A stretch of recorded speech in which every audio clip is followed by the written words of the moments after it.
So let's quickly start with that. So here, what the problem is happening, the way the book is written, it is a lot of different information in different places, and it is difficult to find. And that's why you see 13.3 with a 14.1, 14.3, and that's why it may be a little bit difficult to do your learning curve. That's why I said that it's just optional, but just make sure. On the other hand, you will see that your practice quiz and quiz will be relevant to the material. So here we are taking a look at the ER resident proteins. What we mean by the ER resident proteins, there are some proteins which remain in the ER after they are synthesized, and these are the proteins which modify the proteins which go through the secretory pathway. ER, Golgi, then onward something, lysosome or plasma membrane. So the first one is the binding protein BIP, which you already know that we have already talked about. Chaperone protein binds to the nascent polypeptide chain with the post-translational translocation, as you are seeing, and it just prevents the backsliding, just particularly in yeast, backsliding of the proteins into the cytosol back again. But it does have another role we are going to talk about, that in unfolded protein degradation as well. So the next one, what we are going to talk about, and again, there is nothing, just one line is good enough. Then the next one is called the peptidyl prolyl isomerase, and this is an interesting protein in the sense that it is hugely responsible for many proteins to properly fold. If you do not have that protein, if you do not have that enzyme, many protein will not fold, because proline is a special amino acid, and you can see the CN bond is formed in a very difficult way. So I mean, like, not a difficult way, it's a very unique way. And you can see that around the carbon, you can this protein can flip it back and forth. So you have a cis form and a trans form. All of the CN bond or the peptide bonds in all other 19 amino acids, they're all trans bond. There is no cis bonds in the biological system. You do not need that.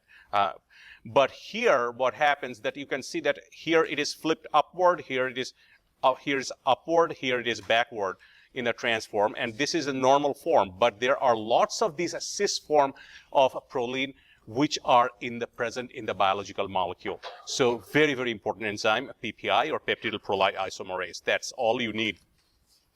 And the next one is a protein disulfide isomerase. This is also very straightforward.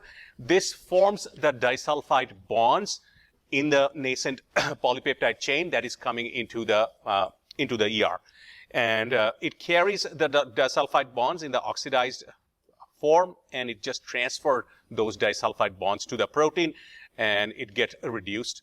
And there is a protein called ERO1 which helps in the oxidization of that. So very, very simple, no problem. On the other hand, it also does something that while doing this, sometimes the PDI itself make wrong disulfide bonds. And when wrong disulfide bonds happen, and the protein will not fold properly because it is thermodynamically not the most favorable condition. The protein always tries to go in a condition where you have the minimum energy requirement in the thermodynamics. So that's the reason that it will constantly work on that protein until that protein reaches the minimum energy configuration in the aqueous environment or whatever environment it is. So it will rearrange the bonds and then make the final thing. So these are very straightforward material that you can easily see. So here is a protein which shows the function of all of these protein together to form a complex. This is an influenza virus protein, and you may be wondering that why this viral glycoprotein is in here. Remember that when the virus infects you, these are your H5s, H1s, and these are on the envelope of the virus, and these are synthesized in your cells which are infected with the influenza virus, trimeric protein, utilizing all your own machinery which is supposed to do something else, but if the virus exploit that protein to fold it properly. So just as an example, detail not needed. So here is the unfolded protein response, where you can see that again the BIP is involved, and the BIP binds to this protein which is in the ER membrane, which is called IRE1. And IRE1 in the monomeric form is non-functional.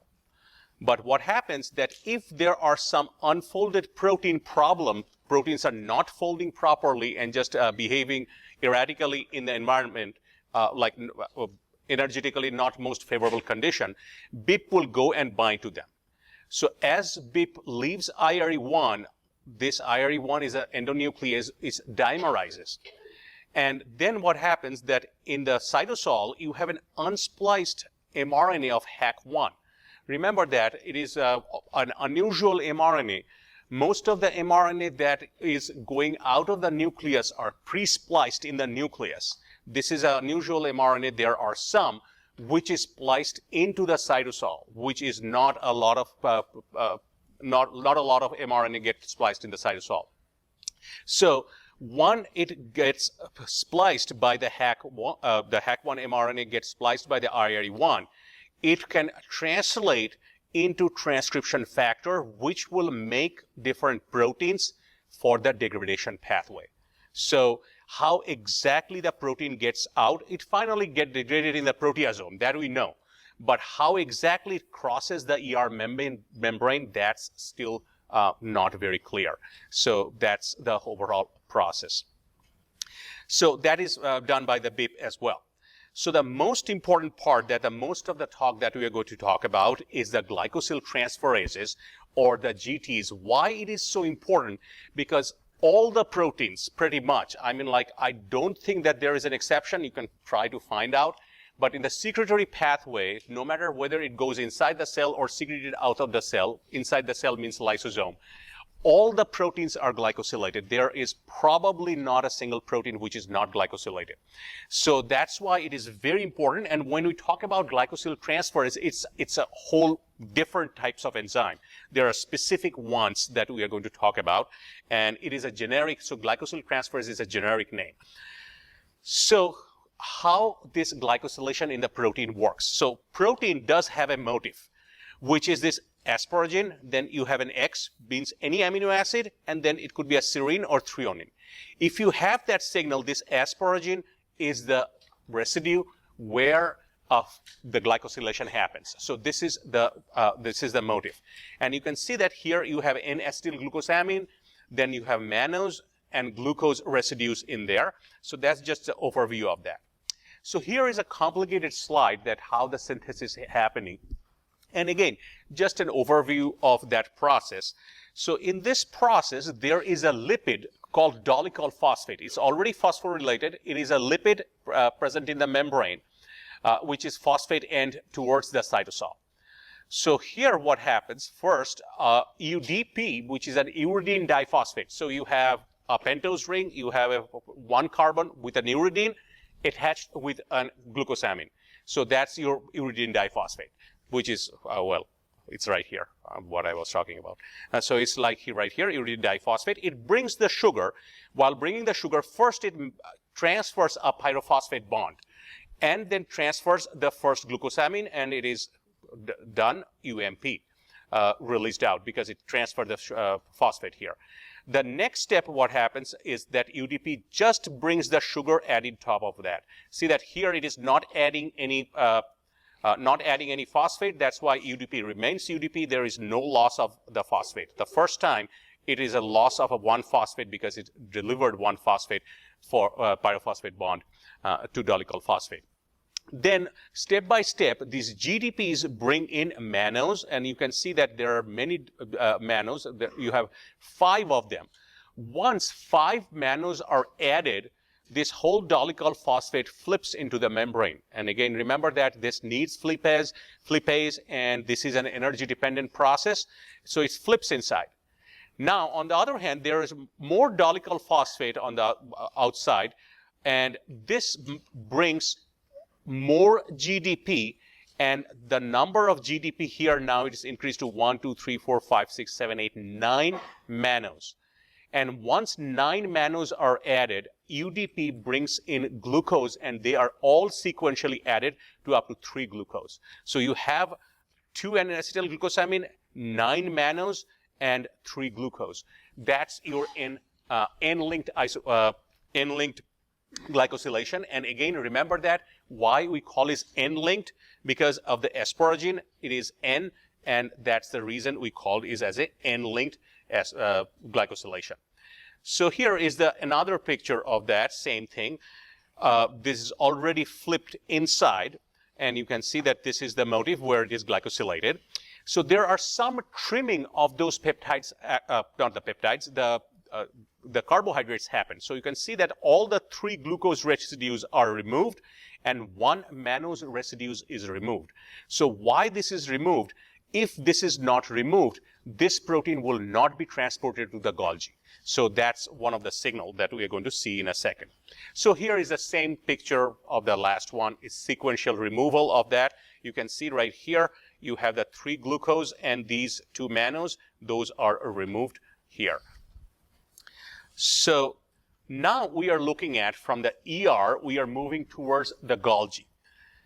So again, it is vesicle budding. So from the donor compartment, suppose this part is your ER, a vesicle will bud out and then it will fuse with the cis phases of the Golgi. And we will talk about the fusion process much more.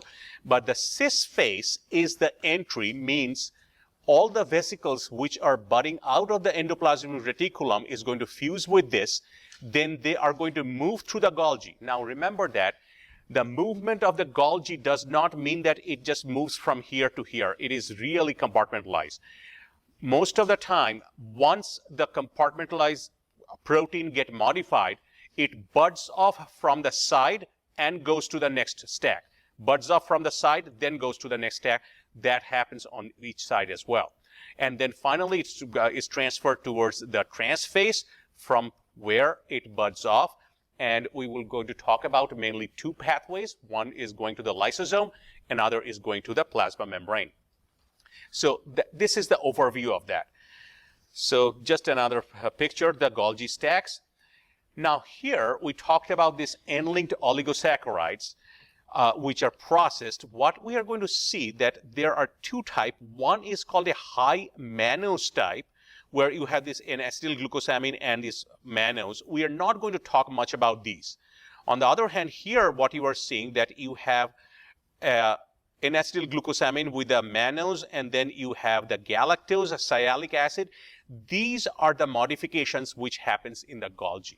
The sialic acid is also known as an N-acetylnuramic acid, or NANA. These are the modifications we are going to see. So what happens just before moving to Golgi? So here what we are looking at, that this is the process where you have these mannose. We have seen this before. We had these 2 N-acetylglucosamine, then you have the mannose and the 3-glucose. And sequentially, this glucosidase 1 and 2 removes these, 2 of them, removes all of these glucose. Remember that this is the same thing that we have seen before. It is not a different process that we are talking about. This is the same process that we have seen before. It is the same thing, repetition of the same process, this one as well. So why this is important, that remember that when we are going to talk about this glucosidase or glucosidase 2 or the mannosidase, make sure that you always mention that where it is from, like ER glucosidase 1, ER glucosidase 2, ER mannosidase, because you have the same thing in the Golgi mannosidase 1, glucosidase 1, like that. So after that trimming, as we said, that it is now ready to go into the Golgi. This will become the complex one. So this is the one which is done, destined to Golgi. So I have already written that part. So here is another pathway. Suppose what is happening here, that glucosidase 1 and 2 removed these 3-glucose residues, and somehow after that, the glucosidase 2 alpha mannosidase, ER mannosidase, you are having a little bit problem in here. So here you have the folding and retention if the proper residues are removed. If it is not properly removed after series of these same mechanism going on and on, So then what happens, it is modified in a different way. So you can see here, it is modified in a different way where 4 mannose are removed. So from 9, it becomes 5. 4 mannose are removed, and that binds to a particular protein called OS9. And that means that if those 4 mannose are removed from a particular residue from those 9, then that will be destined towards the degradation process. So these are the last quality control just before going to the Golgi, because you do not want a misfolded protein proceeding towards the Golgi. Second part. So we have 2 parts. Remember that BIP did a first part. Before modification, if the protein is not folding before glycosylation, it just sends it out and IRE1 related proteins degraded. At the last part after glycosylation, this is your checkpoint number 2. If it is properly not glycosylated and folded, this is the second degradation pathway. So now what happens, it comes to Golgi, and now you can see that in the Golgi, so this whole thing is the Golgi, remember that. The Golgi mannose 1 will remove 3 mannose, and then right here you can see that the glucosamine N-glucosyl transferase in acetylglucosamine transferase will be brought by the UDP, and it will add 1 in acetylglucosamine. Then the Golgi mannose 2 will remove another 2 mannose from here, and this will be the structure after that. And this is where the important part is that, and remember very carefully, that up to this point you have right here 2 N-acetylglucosamine, you have 1, 2, 3, 4, 5 mannose, and here you have another N-acetylglucosamine. So after removing 1 mannose, still this is in the Golgi's behind the medial line. This is the medial line of the Golgi. As soon as the second mannose is taken off, that means it's crossed the medial Golgi stack, and it behaves completely differently. And there is a process that most of the time we're going to talk about is some experiment that how it is done. So after this, which is not shown, you add the complex sugar. So let's go back to so that you can correlate. So this was the final product that we were talking about. This was the final product of the Golgi, and this one right here shows that to this there will be 2 N-acetylglucosamine, 3 galactose, and 3 sialic acid will be added, and the protein, the glycosylation is complete at that stage, and at that time it can secrete out of Golgi. So that's the process. Now here you can see that details of that in what stack what happens, and here you can see removal of the mannose, addition of the, so this is your medial Golgi. So how the scientists study these process, that's the interesting part. So here the important part is that, as I said, that the difference in between these 2 mannose being removed is very important. And this is done by the Golgi alpha mannose 2. Before the removal of the second mannose, the protein is sensitive to endoglycosylase H, but it's resistant to endoglycosylase D, which is not popularly known as endo-H or endo-D. As soon as the second mannose is removed, it will become resistant. So resistant to endo-H, that means it crossed the medial part of the Golgi, and it will become endo-D sensitive. So these 2 work in a different way. So you can do 2 sets of experiment to confirm. And this is actually used to do a lot of different types of experiment, and we are going to mainly concentrate on those. So here is one thing is important, that what we mean by the endo-H sensitive. Remember that the endo-H or endo-D sensitivity means that it will remove the whole of the whole of the glycosylation from the protein. It is not that it is removing one residue or anything. It will remove the whole thing from there, and that's why it is a very important tool, because these glycosylation will have a molecular weight. So whether having the glycosylation or not differs in the molecular weight, and that is being exploited in different experiments. So I'm going to talk about this experiment. So what we are seeing, first we have a basal experiment. In the endoplasmic reticulum, we have this configuration. And we are not going into the mannose trimming. And in this condition, you have the glycoprotein in this condition. And we are trying to digest these proteins with endoglycosylase D. So let's go back. So here, if the protein moves out of the moves or crosses the medial Golgi, it will become sensitive to endo D. On the other hand, what you are seeing that if the protein is in ER, it's not going to be sensitive to endoglycosidase D, so there will be all the protein is in intact form. Now it goes to the mannose trimming. Now it is in the Golgi. And now at this point, if you just treat that with the endoglycosidase 2, that means that if it passed the medial Golgi, this whole thing will come out or cleaved from the protein. And if you run the gel, so what we'll see that this is at the 0 minute, this is the ER, and this is just only single one band. So in 5 minutes, you still have one band, and then in 10 minutes, it is now two bands. They are thick together, but it is two bands. So approximately in between 5 to 10 minutes, the first set of these proteins move through the medial Golgi, and it's kind of complete with this process. So here in this process, what you can see right here, that they worked with a glycoprotein from a vesicular stomatitis virus. It's called G glycoprotein, VSV-G. So you have a temperature-sensitive vesicular stomatitis virus, which doesn't grow at 40 degrees centigrade, or the VSV-G doesn't properly fold at 40 degrees Celsius. So when you have that growing that cells at the 40 degrees Celsius, they are going to be retained in the ER, no effect of endo-D. Now, you lower the temperature at the 32 degrees Celsius, it will cross the Golgi, and you can see approximately about 30 to 40 minutes, the passage of those proteins are complete. The interesting part is that, this is the fun part, and it's first come, first serve. The original paper was in a 1987 Cell paper. I bought that. If anybody is a geek enough to read the whole paper, can borrow it from me. It's the very first article.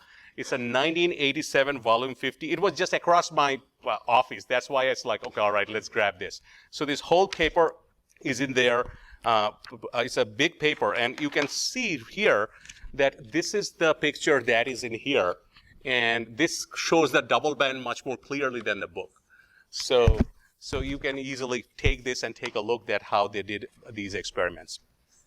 So another question could be that just for the experimental purposes, that how you extract exactly at 5, 10, 15 minutes these samples as it crossing the Golgi. So how the experiment is done, you infect it with a virus, and at 5 minutes you take the cell and immediately add ice cold buffer and set it on the ice. And immediately as you lower the temperature to ice, no vesicle trafficking is going to happen. You stop that point.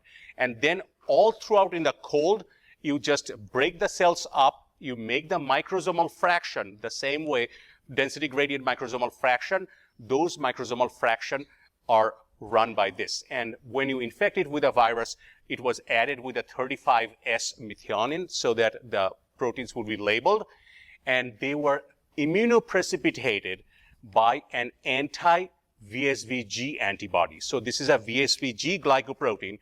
And if you add the antibody to that in the mixture, it will only pull down the glycoprotein in there, and then you can just run them on the gel. So that's the overall experiment. Here, another interesting is just the opposite.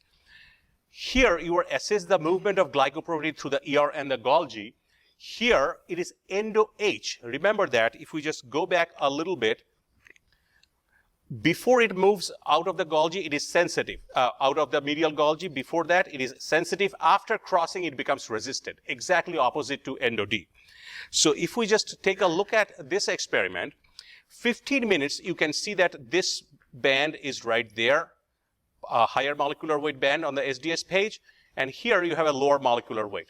So that means that it is sensitive to endo-H. and so it did not move through the Golgi. So about 30 minutes, still sensitive to endo-H. And then about 45 minutes, you can see that both the bands become similar. Remember that after it crosses the medial Golgi, it becomes resistant to endo-H. So there is no trimming of the glycosylation after this 45 minutes. So before this, so you exactly know somewhere in between 30 to 45 minutes, it moved through the medial Golgi. So this is how it is a very powerful tool to study these processing of these glycoproteins. And here also another things that to distinguish between the secretory proteins covalently attached to high mannose or complex N-linked sugars by endo-H, you can see that only the high mannose right here, you can easily see that if you just run that this is your negative and positive control, that you will have this trimming right here. On the other hand, if you have a complex sugar, it is once it passes, it is completely resistant to your endo-H. So this is the difference in between the that you can distinguish in between the two. So here is also another experiment done by VSVG, but here it is done in an entirely different way. Here it is cloned with a chimeric GFP or green fluorescence protein attached to it. But still that protein, when you express it in the cell culture, still contain that mutation called TS045, where the glycoprotein will not properly fold at 40 degrees Celsius, but it will properly fold at 32. And they did the same thing experiment. So what it shows that it is in ER, this is a fluorescence experiment. This is the measurement of the fluorescence, but I think that this is much more impressive. So the protein is in the ER all throughout the cell. It moved to the endoplasmic reticulum, now moved into the plasma membrane. I think that you can just look at this at real time under a fluorescence microscope, and this is an amazing technique. So you can see that gradually as it is moving from ER to Golgi, that's why it is going down, fluorescence going down. Golgi to plasma membrane is going down, but again, where it should go from plasma membrane? It should remain in the plasma membrane, and why this is going down? Now you know that over the period of time, say about 180 minutes approximately, all of these protein is in the plasma membrane. But if you just fluoresce this strong light for 10 hours, of course it's going to bleach out the whole cell. So that's what the experiment is all about. So just a couple of different things in glycans, and not only the sugar modification, topology, and the role of glycosylation. We're going to talk about that. So here is one important thing, that how you get your ER resident protein that we talked about, BIP, HIP, PDI, glycosyl transferases, which are ER resident proteins. By chance, if they move out of and try to venture out towards the Golgi, how you manage that? So they do have an ER retention signal, which is lysine, aspartic acid, glutamic acid, and leucine. And in short, it's called KDEL. So this KDEL sequence is basically the signal which binds to a receptor which is a ER-specific receptor. So here you have the endoplasmic reticulum, and somehow there are some KDEL sequences having the ER resident protein bud out, and it just fused with the cis face of the Golgi. Now what happens, that this is the interesting part, that in the cis face of the Golgi, these receptors are only present on this side of the surface. So you know now that the cells can, or the structures can, or the membranes rather, can localize the proteins. So the KDELs are only localized towards the endoplasmic reticulum. There is no KDEL towards the other side of the Golgi. So all these proteins bind to the KDEL sequence, and that triggers a retrograde transport or budding of vesicles from the Golgi, which is destined towards the ER. So they are captured back, and it comes back to the ER. So this is a safety net, that if some proteins are losing or moving out from the ER, how you can get them back into the ER. So this is, we are not going to talk about that, but the N-linked glycosylation with asparagine is not the only one. There is also another type of glycosylation, we're not going to talk about that, which is called the O-linked glycosylation, and that is, you have the motif like any amino acid X, serine or threonine X, very simple, and you have a hydroxyl here, and the bond is with this hydroxyl or the oxygen, and that's the reason it's called O-linked. So that's the difference in between them. Collagen, very common in all connective tissue, classic example. Glycophorin, another example. That's it, pretty much. So this we already talked about a lot about that. Remember that the ER lumen is the extracellular space. As we have already talked that sufficiently, I don't think that we have to spend time. Just remember that when the vesicles are budding, still all these glycosylations are in the lumen. They are in the lumen all the time, away from the cytosol. But finally, when these vesicles fuse with the plasma membrane, they flip outside, and the glycoproteins or the glycosylation face towards the exoplasmic face of the cell. So the lumen is equivalent to extracellular space. Always remember that. We've gone about that, I guess. So just a role of glycosylation, I think that these are all very self-explanatory, I guess. I don't think that there is anything needed. Let's go back. That was fast, right?